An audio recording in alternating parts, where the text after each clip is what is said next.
All right, welcome to the 2016 ANZAC Day game rematch grand final, or grand final rematch I should say, against Burnside and Brighton. Joining me, Peter Brown. I think we were here in similar weather last time. Yeah, beautiful weather, Tony, and looking forward to the rematch. Grounds look perfect out here at the moment, and might have even got a couple of wickets on the cricket pitch behind us. But the boys just going through their pre-game warm-up. What are your thoughts today, Brown? Interesting. Obviously, the coaching change at Burnside with Malcolm Muxlow departing and his son Nick taking over. It's going to be interesting to see what impact that has. I'd say Burnside lost their two American defenders, I'd assume, at this point in time, so that may weaken their defence slightly. Obviously, the tragic passing of Justy in the cage has an impact with young Williams taking over. I'm not sure whether they're going to be able to keep Brighton to a low enough score. That's probably my gut feeling at this point in time. Yeah, look, I'm probably fairly similar at the moment. Obviously, you know, with Burnside losing Justin last year and a tragic accident, they've obviously brought Brett Williams in as a replacement. I think, you know, within the cage, I think defensively, there's, you know, their long poles are solid. Will they be able to run out the game with the offensive power of Brighton at the moment? I would imagine not today. But you know what? You just never know. I know the boys, having spoken to a couple of them before, have got Justy on their mind, and you know, that can always change a mentality coming into a game like this. And what about Brighton behind us? Boys are up and about, looking fresh and moving around. Mango and Fremo got them up and about. Yeah, I've been led to believe they've got about 4 youngsters in today. 3 of them that were playing under 15s Resis last year. So I guess from a Burnside perspective, if Burnside can stay in the game long enough, Brighton may need to shorten their bench, and as the time goes by with the weather the way it is, that may play a role. It may deplete the physicality of Brighton, and I say Burnside's only hope, I think, is probably to make the game go deep into the last quarter, and consequence, I think that's their best opportunity of winning the game from my perspective at this. Yeah. Yeah, look, I think on those younger players coming in, it's I've obviously just came back this morning from the Under-18 Championship, and we had one young Hamish Mathwin out there who's suiting up today, and you know, at the selection process for the 18s, he was obviously on their fringe, but turns out he's quite a handy little face-off player, as we saw in the 18 championships, and he towed a couple of the big boys up over there. So, yep, you know, they'll be looking forward to running him in this. And as always with Brighton, it's always good to see them playing those sort of 4 or 5 younger guys through this competition now. Oh, look, I'm not doubting the quality of the kids. You know, just that. You know, reality will tell you that it's difficult for youngsters to come in for their first game and have a real impact, that's all. I know they've got young Jakey Rosenthal, who you would have had in the under-18s over last week in Perth. He's a good off-ball player. I've got a lot of time for Jake. According to Mango, traditional Australian player, works very, very hard off the ball, cuts, etc., etc. And that's the style of game that suits Brighton. That's why he probably plays well in a Brighton attack. The other guys you mentioned, young Polden as well, all these sort of guys are certainly stars of the future. But like I said, when you're playing against big bodies, you know, in a tight contest, you're probably not going to rely too much upon those kids, and Brighton will rely upon their stalwarts, you know, your Fuss, your Perhams, your Tommy Freemans, your Jack Woodfords in the face-off. Yep. You know, they'll expect big games from them, and that's I think if those guys do produce, then I think, you know, Brighton should be too strong. Yeah, I agree, and just on those younger guys, obviously with the 18s just being played, I mean, 4 days of lacrosse in Perth, and there was under a fair bit of pressure, so those guys backing up after 4 days of pretty solid lacrosse over there, and I know, speaking to them on the plane on the way back, that there's a couple of sore spots there, so obviously, yeah, look, the Fussies, the Fremos and these guys will carry most of the load, but Jakey Rosenthal, very impressed with him. He's and Tommy Polden, you know, speaking to a couple of the guys in the 18s over the weekend, got a little bit of street cred with a lot of people in Perth. He ripped an outside shot against WA on the Saturday that I happened to be standing right behind, and I can tell you there wouldn't have been too many goalies at this level or any level that would have saved that one, to be honest. So I'm looking forward to seeing these guys back up after that as well. So. And obviously Burnside, you know, their list has been together now probably for that 4 or 5 years. So it'd be interesting to see, yeah, just where they go right now. No, looking forward to it, Tony. We should be in for a great game. Beautiful weather, great day for it. ANZAC Day, you know what? battles are on. We love it, and we'll get you up throughout the game. They shall grow not old, but we that are left grow old. Age shall not weary them, nor the years condemn. At the going down of the sun and in the morning, we will remember them.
We forget. Carry on, ladies.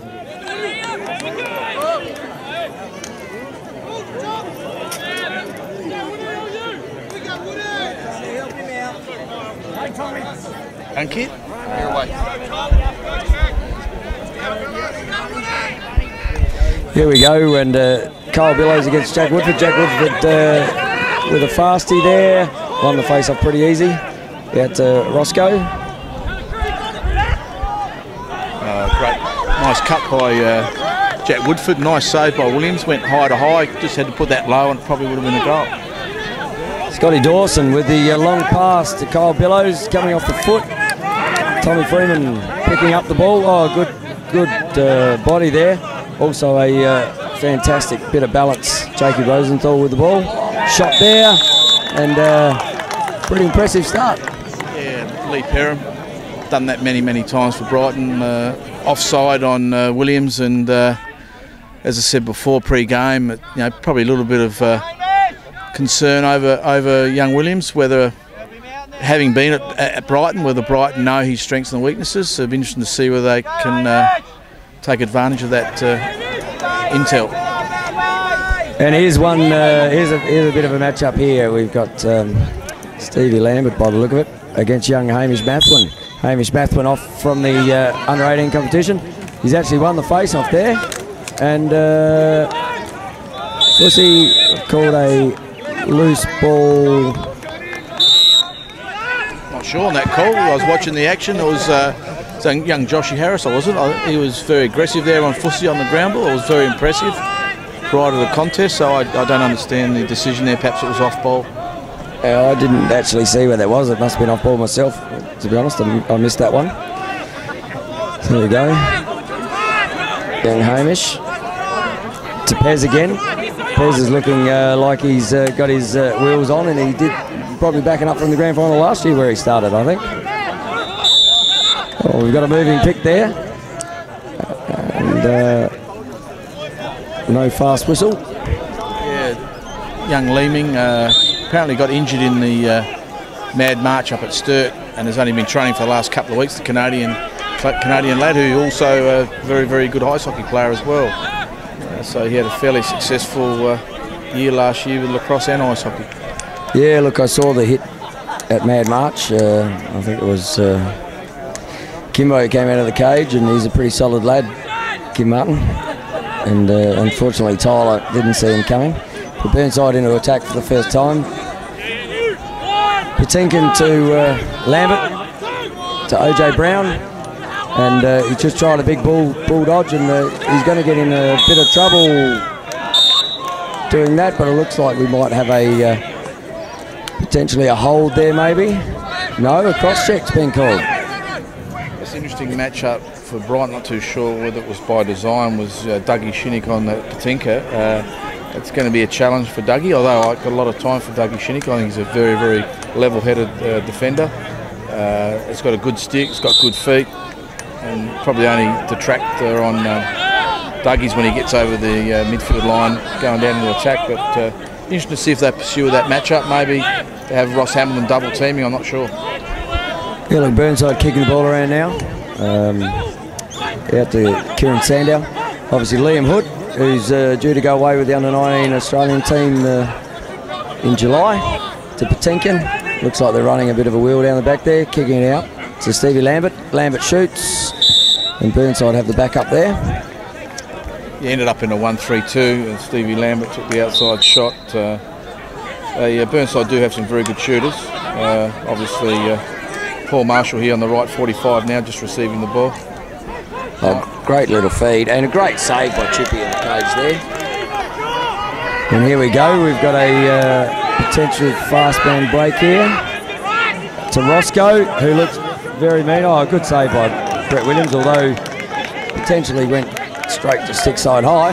Yeah, look, not real good shooting then by Roscoe, and probably Liam Hood not good shooting as well. That don't change the plane of the shot, high to high, so you expect goalkeepers at this level to make those saves. Well, a little bit going on here with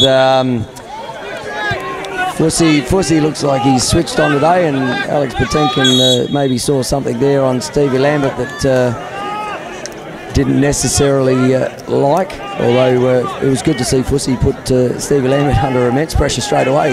You sort of saw him like a, there we go, up to Fremo, and a pretty easy clear, to be honest. It looks as if they might have been locking off on Fussy then, and that might be the strategy, so it probably makes it easier for the other Brighton guys to clear the ball, hence Chippy to Tommy Freeman. Yeah, I'm going to say better men than me have tried to lock off on Fussy, and he's a very difficult man to do. If you're going to try and lock off him all day, you're going to experience the back end of that at some point. Yeah, well, memorial medalist last year, so great achievement by Fussy to win that. He's amongst some great players in South Australian lacrosse. Here's Tommy Freeman, invariably will go left. Very, very. You expect Williams to make that save, but scoreboard will show Tom Freeman hit the cage, and doesn't matter how they go in. Yeah, it's funny. The defence there sort of had him running down the right angle and almost stepped off him, or there was some separation there, and just enough for Fremo to, as you say, put a pretty easy shot, to be honest. Sort of stick side hip, or maybe just below, and probably should have eaten that one up, I would say. So we got Kyle against Jack again. Jack won the last one fairly easily, and I think that's something where they could do. Roscoe coming up again. Oh, a little bit of first game of the year fumbles there. Probably not the greatest idea to push out on Fremo that far. Although doing a good job there. Yeah, Roscoe's extremely fit. He's been doing rowing, so he keeps himself. He's a fine specimen, the old Roscoe, and running him off the wing. Then subbing him back into D, and Byron Prudham looks as if he's the one that sacrificed at the moment, with Toby Raymond coming back into close D. Tyson Leeming, that's young Rosenthal, yeah. And there's probably Benji. Oh, look at that, and that's what. Good save. Good save. It's a ground ball here, great ground ball. Great ground ball, and what a great goal. That is as good as you get from the little scrap there. Had Brett looking where it was going, and literally. Well, reminded me, probably of his mentor in Mark Mango. Mango used to do that sort of stuff regularly, and perhaps he's received a bit of tuition from Mango. Yeah, the sort of one-hand snap, and while Brett was still looking around on the ground for it, he's just put it high. Right now to a 3-0 lead here early into the first. Okay, Stevie Lambert against young Hamish. Hamish has taken a solid hit there from Josh Harris. But there's a fair bit of pressure on here, and might be a loose ball push there, I believe, from OJ. A little bit zealous from OJ Brown, and moving it on quickly out to young Hamish. Eben, after the push in the back there, straight back into attack, and kicking down to young Rosenthal. Yeah, it looks like they're putting a shorty on Rosenthal, releasing a pole for other duties, or have they been caught with just only 3 poles? No, they've got 4 poles on there, so that looks as if that's the strategy. Release a long pole onto Fuss by the looks of it, behind the cage. Young Tommy Polden into the game here. As I said, coming off a really good 18s tournament in Perth. As I said, he does have a few people raving about him. Jakey Rosenthal. There's a little bit of understanding between Polden and Rosenthal here. Of course, his father Mark, now a referee, obviously played basically a feeder for Brighton over a number of years, and was a very successful player. Played in multiple grand finals. And there's a bit of a speculator there by Perham, trying to find Tyler Leeming on the crease. Ground ball in dispute. And it looks like it's come off a gold stick.